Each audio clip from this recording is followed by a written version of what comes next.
দেশকে সত্যিকার অর্থে বাসযোগ্য হিসেবে গড়ে তুলতে সবাইকে এক হয়ে কাজ করার আহ্বান জানিয়েছেন বিএনপির চেয়ারপারসন খালেদা জিয়া।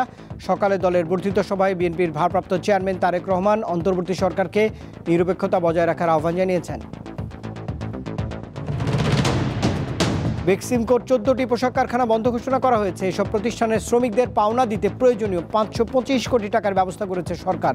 আগামী 9 মার্চ থেকে শ্রমিকদের পাওনা পরিশোধ শুরু হবে বলে জানিয়েছেন শ্রম উপদেষ্টা এম শাখাওয়াত হোসেন। এই মুহূর্তে স্থানীয় ভোটের কথা ভাবা হচ্ছে না বলে জানিয়েছেন নির্বাচন কমিশনার আব্দুর রহমান এল মাসুদ। বৃহস্পতিবার ধামরায়ে এক অনুষ্ঠানে অংশ নিয়ে তিনি এ মন্তব্য করেন। আগে স্থানীয় নির্বাচন হলে আগামী ডিসেম্বরে জাতীয় নির্বাচন করা কঠিন হবে বলে উল্লেখ করেছেন তিনি।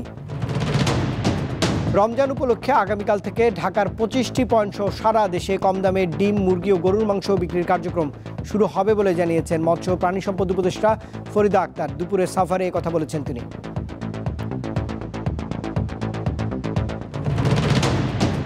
দেশের প্রয়োজনে সেনাবাহিনীর সকল সদস্যকে সর্বোচ্চ দায়িত্ব পালনে প্রস্তুত থাকতে হবে বলে জানিয়েছেন সেনাপ্রধান জেনারেল ওয়াকারুজ্জামান।